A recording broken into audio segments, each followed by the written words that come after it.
Assalamualaikum warahmatullahi wabarakatuh. Bertemu lagi dengan saya Ibu Hani di pelajaran matematika.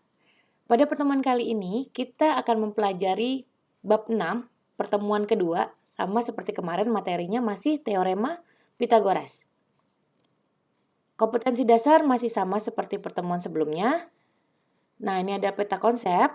Di sini, sebelumnya kita belajar di bagian sini ya, teorema Pitagoras. Nah, saat ini kita akan masuk ke materi triple Pitagoras. Nah, jadi langsung saja kita masuk ke materinya. Triple Pitagoras. Triple Pitagoras adalah 3 bilangan asli yang memenuhi rumus Pitagoras. Di sini dimisalkan bahwa C lebih besar daripada B dan B lebih besar daripada A. Triple Pitagoras haruslah memenuhi syarat seperti ini. Ya, ini ada gambarnya. Misalnya segini. Nah, kemarin kan sudah bilang ya kalau misalnya C itu berarti di sininya C kecil. Berarti C-nya yang ini garisnya atau garis AB. Nah, kemudian yang ini adalah garis A, garis BC itu garis A, dan garis CA itu adalah garis B. Nah, di sini kalau kita mau pakai nama ruas garis, berarti bisa dibilang AB lebih besar daripada AC lebih besar daripada BC. Atau C lebih besar dari B lebih besar dari A. Seperti itu kira-kira. Nah, lanjut ya. Nah, setelah seperti ini dia harus memenuhi rumus Pitagoras, yaitu C kuadrat sama dengan A kuadrat ditambah B kuadrat, di mana C adalah bilangan yang terbesar atau garis yang paling panjang. Seperti itu ya. Jadi, triple Pitagoras harus memenuhi rumus ini. Nah, ini jika suatu segitiga merupakan triple Pitagoras, maka segitiga tersebut adalah segitiga siku-siku. Seperti itu. Jadi, kalau dia triple Pitagoras, dia sudah pasti segitiganya adalah segitiga siku-siku. Seperti itu ya. Nah, di sini kita akan belajar menyatakan triple Pitagoras atau mencari bilangan-bilangan yang termasuk dalam triple Pitagoras. Ada dua cara. Nih ya, aljabar dapat digunakan untuk menentukan himpunan bilangan yang merupakan triple Pitagoras. Jadi kita akan pakai aljabar. Jadi ada dua cara. Cara yang pertama, cara yang seperti ini. Ya. Kemudian cara yang kedua dengan rumus M seperti ini. Nanti kita akan bahas satu-satu. Siap ya?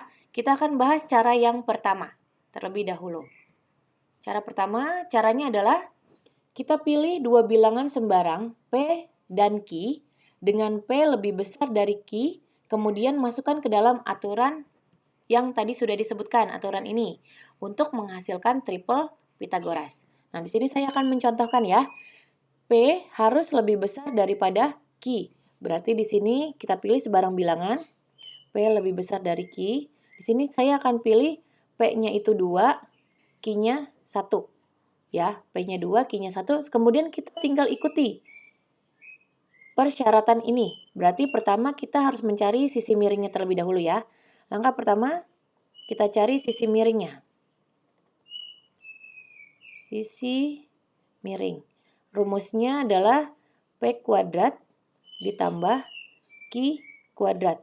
Berarti P-nya 2 kuadrat ditambah 1 pangkat 2. 4 ditambah 1. Berarti 5. Nah, itu udah dapat nih bagian sebelah sininya 5. Berarti kita cari lagi untuk yang garis kedua. Sisi siku-sikunya. Kita pakai yang ini dulu ya. P kuadrat dikurang Q kuadrat. Berarti 2 pangkat 2 dikurang 1 pangkat 2 sama dengan 4 dikurang 1 sama dengan 3. Berarti kita dapat 3. Kemudian yang terakhir kita cari paling pendeknya ya. Di sini yang ketiga itu yang 2 P Q. Berarti 2 yang paling pendek yang tadi ya, yang dikurang. Yang garis yang satunya lagi yang sedang.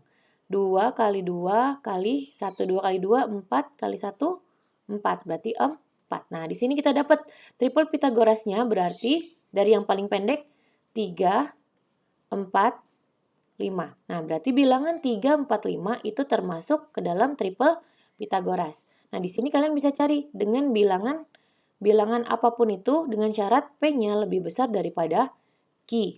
Ini ada di buku ya, nanti bisa dilengkapi juga. Di buku kalian itu halaman 29. Di halaman 29 nanti bisa dilengkapi tabelnya. Di situ bisa dipelajari. Seperti itu. Ini cara pertama. Nah, kemudian kita akan lanjut ke cara yang kedua. Cara yang kedua dengan menggunakan rumus M sama dengan S kuadrat dikurang 1 dibagi 2. Nah, caranya langkah pertama kita pilih sembarang bilangan ganjil S. Jadi, ganjil S-nya harus ganjil ya. Bilangan ini akan dijadikan sebagai sisi terpendek.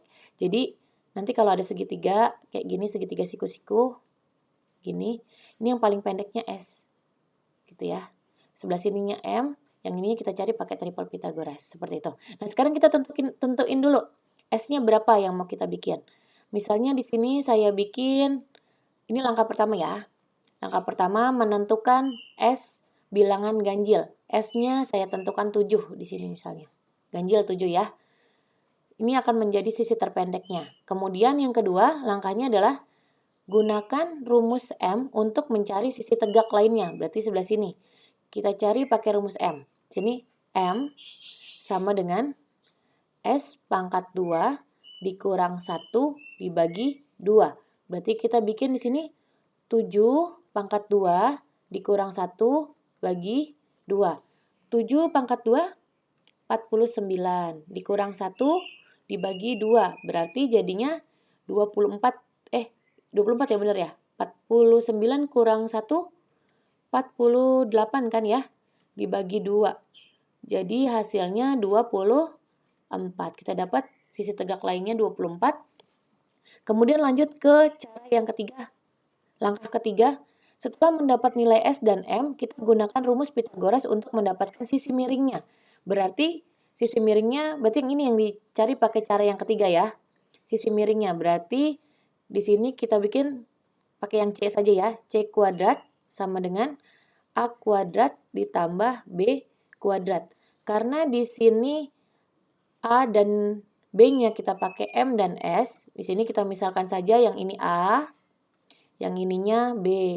Berarti di sini kita bikin 24 pangkat 2 ditambah 7 pangkat 2. Seperti itu ya. Nah, kemudian kita hitung 24 pangkat 2 itu adalah 576. 576 kita tambahkan dengan 49. Kita dapat hasilnya adalah 625. Berarti C-nya atau sisi miringnya itu adalah akar 625. Berarti 25. Nah, di sini kita dapat triple Pitagorasnya berarti 7, 24, dan 25. Ini adalah bilangan yang memenuhi triple Pitagoras. Nah, seperti itu. Jadi nanti bisa dicoba dengan bilangan-bilangan S yang lain, S ganjil ya. Nah, di sini saya ada pertanyaan untuk semuanya. Ya, kenapa S-nya harus ganjil? Nggak pakai S genap. Kenapa seperti itu? Nanti yang tahu jawabannya boleh sekalian ngumpulin tugas di classroom, boleh ditulis di komentar pribadi ya. Alasannya kenapa S-nya harus ganjil, nggak S genap. Seperti itu ya, nanti saya tunggu jawabannya di classroom kalian. Nah, kemudian bilangan ini, ada beberapa bilangan di sini adalah triple Pitagoras primitif dengan hipotenusa atau sisi miringnya kurang dari 100. Ya, nih, sisi miring yang paling panjang ya, kurang dari 100, paling maksimal 97. Nah, ada 3, 4, 5 tadi ya, udah kita dapat 3, 4, 5. Kemudian ada 7, 24, 25. Ini juga tadi kita dapat ya dengan cara yang kedua. Nah, ini bilangan-bilangan ini dapat membantu kita dalam menyelesaikan soal Pitagoras. Jadi, alangkah lebih baiknya kalau kita mengingat bilangan-bilangan triple Pitagoras ini. 3, 4, 5, 5, 12, 13, 8, 15, 17, dan seterusnya. Kenapa seperti itu? Karena triple Pitagoras ini juga berlaku kelipatan. Ya, berlaku kelipatan ataupun lebih kecil dari sini. Contoh misalnya 5, 12, 13, triple Pitagoras. Maka 10, 24, 26 juga adalah triple Pitagoras. Seperti itu ya. Nah, di sini ada 3, 4, 5 misalnya. Ternyata 1,5, 2, dan 2,5 juga bisa dihitung dengan triple Pitagoras. Jadi ini akan sangat memudahkan kita dalam menghitung. Jadi ini tolong kalian ingat, triple Pitagoras primitif dengan hipotenusanya kurang dari 100. Ya. Nah, sekarang kita akan masuk ke contoh soal. Contoh soal Pitagoras, dan kita akan kerjakan dengan dua cara. Cara yang pertama dengan cara rumus Pitagoras yang seperti sebelumnya, pertemuan 1. Yang satunya dengan cara triple Pitagoras. Ya, siap ya? Kita lihat sini. Di sini kita memiliki sebuah segitiga siku-siku dengan sisi siku-sikunya 9, 12, dan ini sisi miringnya dia namakan A. Sisi miring ya, kalau sisi miring berarti rumusnya jadi A kuadrat. Walaupun namanya jadi A, tapi dia tetap sisi miring. Jadi nanti ditambah ya. Sama dengan ini 9 pangkat 2 ditambah 12 pangkat 2. Seperti itu ya. Kita tinggal hitung 9 pangkat 2, 81 ditambah 144. Maka di sini kita dapat 5, 12, 2. 225. Berarti A-nya sama dengan akar 225, 225, yaitu 15. Maka di sini A-nya kita dapat 15. Ini kita cari dengan menggunakan cara Pitagoras biasa. Nah, sekarang kita mau pakai triple Pitagoras nih. Di sini contohnya kita pakai triple Pitagoras ya. Kita lihat angkanya 9, 12, dan ini yang kita cari. Ya. Kita lihat 9, 12 itu bisa kita kecilin dulu ya. Kita bagi dengan 3. Berarti kita dapat di sini 3, 4. Seperti itu kan ya. Nah, kita lihat di triple Pitagoras primitif. Nih, 3 dan 4. Ya, 3, 4 pasangannya satunya 5. Berarti di sini bisa kita dapat bagian sini isinya 5. Karena triple Pitagoras adalah 3, 4, 5. Kemudian cara mengisi ini gimana? Ya udah tinggal 5 kita kalikan. Ya, kita kali dengan 3. Berarti hasilnya 15. Sama kan? Hasilnya 15. Nah, itu kalau kita hafal triple Pitagoras, kita bisa menggunakan cara seperti ini. Lebih simple dan lebih mudah. Seperti itu ya. Nah, sekarang kita lanjut lagi dua soal berikutnya. Sekarang kita akan menggunakan triple Pitagoras ya. Cara menghitung triple Pitagoras. Kita lihat di sini 24, 26, dan nggak tahu berapa. Sekarang kita kecilin dulu aja ya angkanya. Ini kan ada ya kelipatan dari berapa nih? Kita bagi dengan 2 ya. Kita bagi 2. Berarti di sini 12, 13. 12, 13. Sekarang kita lihat lagi di triple Pitagoras. 12, 13 nih ya. 12, 13 berarti angka yang satunya 5 ya. Berarti di sini langsung kita bikin 5. 12, 13, 5. Berarti di sini isinya bukan 5, tapi kita kalikan dulu dengan 2. 5 kali 2, 10. Berarti B sama dengan 10. Gampang kan ya? Nggak usah pakai cara panjang-panjang. Nah, yang ini juga sama. Kita bikin lagi. 30, 34. Dan C. Berarti kita kosongin aja dulu di sini ya. Nah, ini kita lihat dulu dia kelipatan berapa. Kita bisa coba bagi 2 ya. Bagi 2 berarti dapat 15, yang ini 17. Kita lihat lagi. Makanya yang ini itu penting untuk kita hafalkan. Ya. Nih, 15, 17. Berarti satunya 8 ya. Sisi yang satunya 8. Kita bikin di sini 15, 17, 8. Maka jawabannya adalah 8 kali 2, 16. maka C-nya sama dengan 16. Seperti itu. Gampang banget ya, triple Pythagoras ya. Dapat memudahkan kita dalam menghitung. Tapi memang kita harus hafal yang tadi. Ya, itu hanya yang kurang dari 100. Yang lainnya masih banyak. Bisa kalian cari di internet. Bilangan-bilangan apa saja yang merupakan bilangan triple Pythagoras atau menggunakan dua cara yang tadi. Ya, kalau kalian suka menghitung-hitung bisa dicoba tuh dengan kombinasi bilangan yang bisa kalian tentukan sendiri. Seperti itu ya. Cukup. Kemudian kita masuk ke penugasan. Penugasan kali ini dengan membuat rangkuman, saya meminta rangkumannya adalah aesthetic notes. Berarti catatannya harus bagus, harus rapih ya. Tentang materi triple Pythagoras.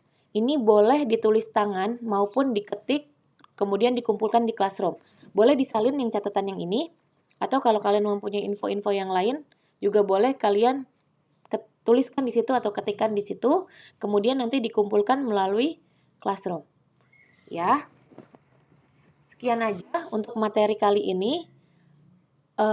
Sangat ringkas ya materinya tentang triple Pythagoras. Mudah-mudahan dapat dimengerti dengan baik. Jika ada pertanyaan, boleh berkomentar di bawah atau melalui classroom kita. Silakan gunakan itu untuk bertanya. Ya, sekian saja untuk pertemuan kali ini. Semoga dapat dimengerti dengan baik. Jangan lupa untuk tetap menjaga kesehatan dan protokol kesehatan. Akhir kata, Assalamualaikum warahmatullahi wabarakatuh.